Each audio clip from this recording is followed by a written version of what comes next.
Have you ever found yourself saying things like, calm down, be careful, or use your words, and it just makes everything worse? If you're a first-time mum, you're not doing anything wrong.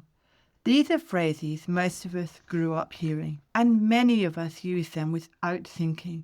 But today, I want to gently explore whether they're actually helping our children or unintentionally making things harder. Hi, I'm Helen, a childcare educator with over 20 years experience, and this is First Time Mums Chat, a podcast created to support mums right at the beginning of the parenting journey, when everything feels new, emotional, and sometimes overwhelming. In this episode, we're going to talk about the everyday language we use with our toddlers, especially in emotional moments, and how small changes in the words we choose can help children feel safe, heard, and understood. We'll unpack common phrases like, you're fine, because I said so, and good job.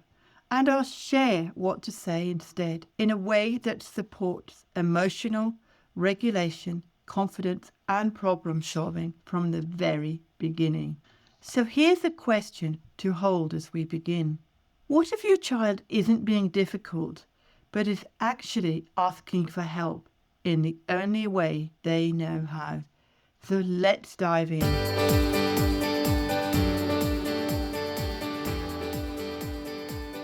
Welcome new mums and mums-to-be. Parenting can feel overwhelming, especially in today's fast-paced world where support may feel out of reach.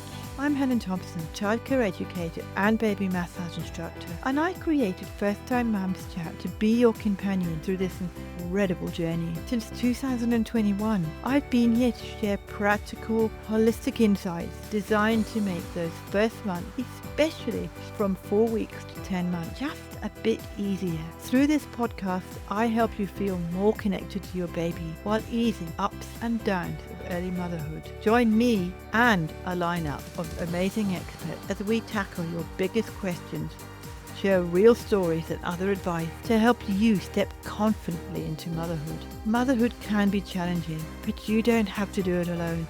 Let's dive in and embrace this journey together. Before we begin, please remember that this podcast is for informational purposes only, and it is not a substitute for medical advice. If you have any concerns about your or your baby's health, please consult a qualified medical professional.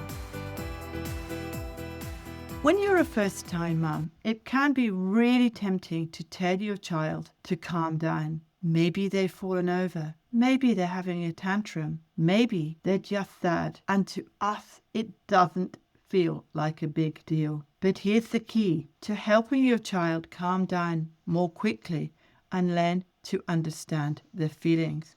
When your child is upset about something that feels small to you, it can feel very big and confusing to them.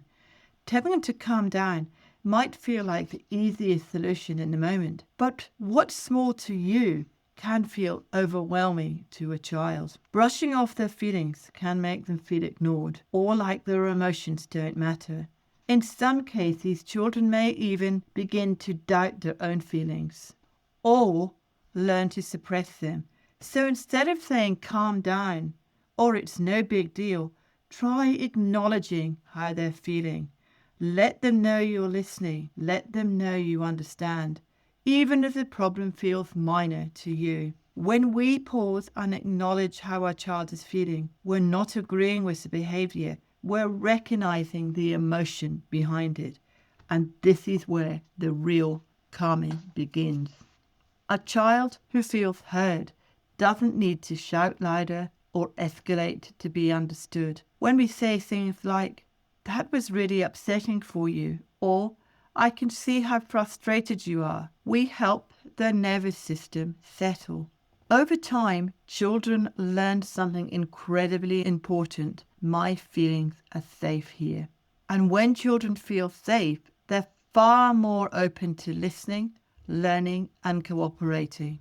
As a childcare educator, I've seen many parents do the opposite, and they say to me, but my child doesn't listen. The truth is, When we listen to our children and acknowledge them, they learn to do the same. Another phrase I hear often is bye, I'm leaving now, or I'm leaving without you. Think for a moment about what your child might feel when they hear those words. Toddlers don't see this as a bluff or a strategy to get out the door quickly. They believe it could really happen.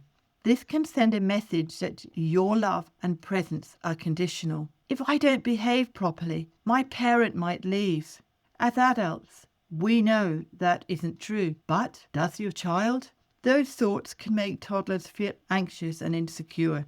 So here's a question to gently sit with. What do you think your child hears when you say those words? Instead of scaring them into leaving, try acknowledging their feelings first. You might say, "You're having so much fun, it's hard to leave." Then gently set the boundary. It's time to go home now. And to make leaving easier, talk about something positive waiting at home, playing a favourite game, baking together, or seeing someone they love. Just make sure you follow through on what you say. Toddlers, remember. Then offer two choices so they feel part of the process. For example, would you like to hold my hand, or would you like me to carry you? If it's still hard, acknowledge again and help them leave calmly.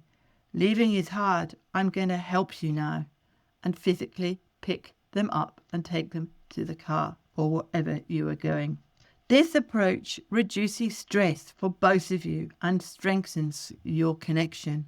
Next, let's talk about the phrase, be careful. Before we say it, it's worth asking ourselves, am I supporting my child's safety right now? Or am I passing my fear on to them? Instead of saying be careful, try being specific. If they're swinging a stick, say put the stick down. You might hurt someone. If they're climbing, guide them to think about their own safety. Do you feel steady up there? I'm right here if you need me. This helps children learn to access risk without fear. Another phrase many of us use without thinking is you're okay or you're fine. We usually say this to reassure our child, especially when they've hurt themselves or they're upset, and it almost always comes from a loving place. But it's worth pausing to ask whether it actually feels reassuring to them. If your child is crying, it's because something genuinely hurt or frightened them. And when we quickly say, "You're okay," it can unintentionally send a message that what they're feeling isn't important, or that they shouldn't trust what their body is telling them. From a child's perspective, this can feel confusing. They're feeling pain or distress in their body, but the adult they trust is telling them they're fine. So here's a question to gently sit with.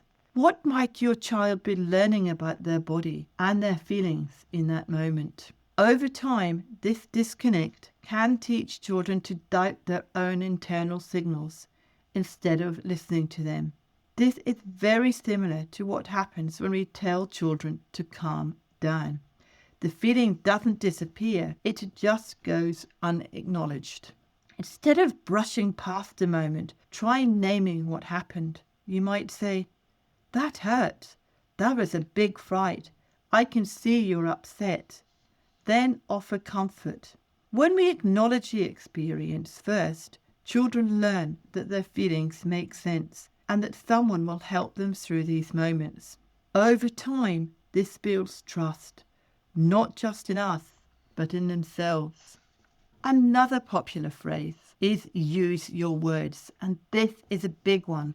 Remember, toddlers are still learning language. When we say use your words, for a toddler, this moment can feel incredibly frustrating.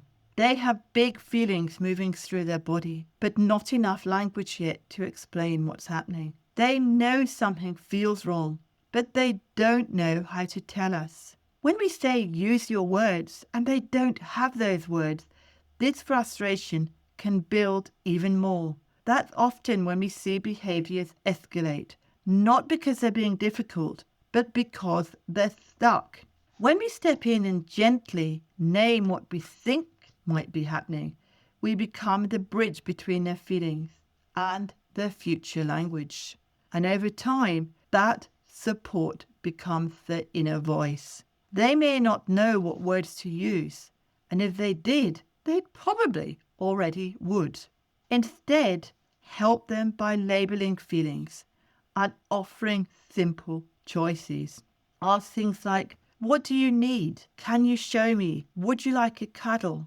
When we help toddlers to put words to their feelings, we're doing much more than calming the moment. We're teaching lifelong skills. Each time we do this, children learn that emotions can be understood and worked through, not ignored or feared. This is the foundation of emotional intelligence. The next phrase is good job. Praising children is important, but how we praise them matters. When we focus praise mainly on intelligence, you're so clever, or you're so smart, children can quietly begin to feel pressure to always get things right. From a child's perspective, this can sound like there's a standard they have to keep meeting. They may start to wonder, what if I can't always do this? What if I get it wrong? Will mum or dad be disappointed? Over time, this fear can lead children to stick to what they already know they're good at, avoiding new challenges so they can keep feeling smart or successful. And when children avoid challenges, they miss out on important learning experiences. And I want you to pause here as I say this gently. This is something I've struggled with too. I still catch myself saying, good job, or you're so clever, without really thinking. Most of us do. It comes from love and pride, not from doing anything wrong. But once we understand how children can hear these words, it gives us the opportunity to shift without guilt and without needing to be perfect. Instead of focusing praise on intelligence, we can focus on effort, persistence, and problem solving. For example, you might say, I noticed you kept trying to solve that puzzle, even when it got tough. That took a lot of persistence. Or, you've worked so hard on that drawing. I could see how focused you were. Can you tell me more about it? You can acknowledge problem solving, such as, you found a creative way to build that tower, even when it kept falling down. This kind of praise reinforces the value of effort and learning, encouraging children to keep exploring, trying, and growing, rather than feeling they have to be perfect.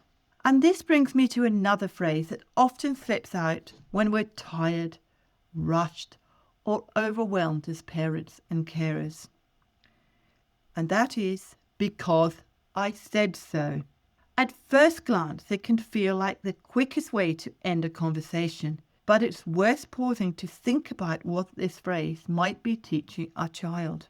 From a child's perspective, because I said so can sound like their curiosity doesn't matter. It can suggest that asking questions isn't welcome, and that understanding the reason behind decisions isn't important. Over time, children may learn that their thoughts and opinions don't have a place in the conversation, and that questioning or wanting to understand is something to stop doing.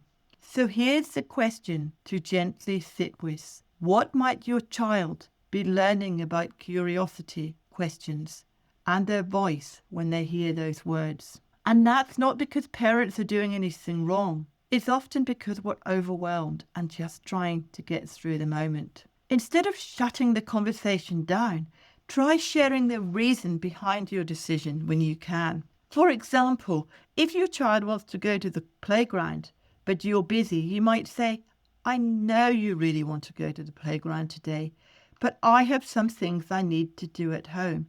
How about we plan to go tomorrow? And if you say tomorrow, it's important to keep your word whenever possible, because toddlers, remember, they have memories like elephants. Or you might say, I know you want to go out right now, but I need to finish the washing. Would you like to help me? When we explain our reasons, we're not giving up boundaries. We're showing our children that the feelings and questions are valid, even when the answer is still no. This helps children feel respected, heard, and included, while still learning that limits are part of everyday life. As we come to the end of this episode, I want to gently remind you of one simple idea. The way we speak to our children shapes how they understand themselves, their emotions, and the world around them. By choosing language that acknowledges, guides, and supports, we're not just managing behavior, we're raising emotionally secure humans. And that is so powerful. None of us speaks perfectly. I don't. You won't. And that's perfectly okay. But what really matters is noticing, pausing, and slowly choosing words that help our children feel safe, heard, and understood, especially in the everyday moments that don't feel like a big deal at the time. So here's a question I'd love you to sit with after listening today. What's one phrase you've noticed yourself using, and what might you like to try instead next time? If this episode has resonated with you, or it's stirred something for you, I generally love to hear from you. You can leave me a short voice message using SpeakPipe. Whether it's a thought, a question, or a moment that made you pause, there's no pressure to be polished or prepared. Just real, honest reflections are always welcome. And if you know another mum who's right at the beginning of her parenting journey and might need to hear this, feel free to share the episode with her. And if you'd like to keep these conversations going, you can subscribe to First Time Mums Chat on your favourite podcast platform, or find me on YouTube, where I've started sharing longer reflections and supportive conversations this year. You're doing important work, even on the hard days, and I'm really glad you're here.